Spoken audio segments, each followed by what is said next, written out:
Big boss Malayalam season 6 live അപ്ഡേറ്റിലേക്ക് പോകാം. ഒരു അടിപൊളി മോർണിംഗ് സോങ്ങോട് കൂടി കുടുംബാംഗങ്ങൾ ഇന്നത്തെ ദിവസമെല്ലാം തുടങ്ങി. എന്നാൽ അതിരാവിലെ തന്നെ ഇപ്പോൾ ചർച്ചയാവുന്നത് ആരൊക്കെയാണ് അതിഥികളായി എത്തുക, അതുപോലെ തന്നെ ആർക്കൊക്കെ എന്തൊക്കെ പണിയെല്ലാം കൊടുക്കണമെന്നാണ്. എന്നാൽ ടീം നെക്സ്റ്റ്, അതായത് അപ്സര, ശരണ്യ, നന്ദന, സായി ഇവരെല്ലാം അടങ്ങുന്ന നെക്സ്റ്റ് ടീമിന്റെ കാര്യത്തിലൊരു തീരുമാനമായി. അതിഥികളെല്ലാം വരുമ്പോൾ ബാത്റൂമും വെസലും ക്ലീൻ ചെയ്യാനായിട്ടാണ് പവർ ടീം ഇവർക്ക് കൊടുത്ത പണി. അങ്ങനെ അതെല്ലാം പറഞ്ഞ അപ്സര പറയുന്നുണ്ട്, ഇത് പവർ ടീം നമുക്ക് മനഃപൂർവ്വം തന്ന പണിയാണ്, അവരുടെ മുന്നിൽ വെച്ച് നമ്മളെ താത്തി കെട്ടാനായിട്ട്. നമുക്ക് അവരുടെ അടുത്ത് പോയിട്ടൊന്ന് ചോദിക്കാം ഈ പണി മാറ്റി തരുമോ എന്ന്.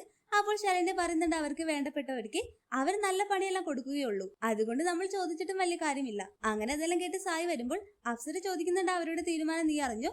അവര് നമുക്ക് മനഃപൂർവ്വം കക്കൂസെല്ലാം തന്നതാണെന്നിങ്ങനെ പറയുമ്പോൾ സായി പറയുന്നുണ്ട്, ഇതൊന്നും ഞാൻ അറിഞ്ഞിട്ടില്ല, എന്തായാലും നമുക്കൊന്ന് അവരുടെ അടുത്ത് റിക്വസ്റ്റ് എല്ലാം ചെയ്യാമെന്ന് പറഞ്ഞുകൊണ്ട് സായി എല്ലാം മറന്നു പോകുന്നു.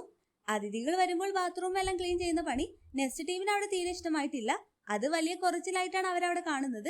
അങ്ങനെ കൊടുക്കാൻ നന്ദനെല്ലാം പറയുന്നു അവരുടെ മുന്നിൽ വെച്ച്, നമ്മളെ മനഃപൂർവ്വം അപമാനിക്കാൻ തന്ന പണിയാണെന്നെല്ലാം പറയുന്ന നന്ദനെല്ലാമാണ് ലൈവിൽ ഇപ്പോൾ കാണിക്കുന്നത്. മിക്കവാറും ഇതിനെ ചൊല്ലി ഒരു അടിക്കെല്ലാമുള്ള സാധ്യതയുണ്ട്. എല്ലാം നമുക്ക് കാത്തിരുന്ന് കാണാം. ഹോൾസെയിൽ അപ്ഡേഷൻ ചാനലിൽ ഉണ്ടാകും. ആദ്യമായി കാണുന്ന പ്രേക്ഷകർ യൂട്യൂബ് ചാനൽ സബ്സ്ക്രൈബ് ചെയ്യാൻ മറക്കേണ്ട.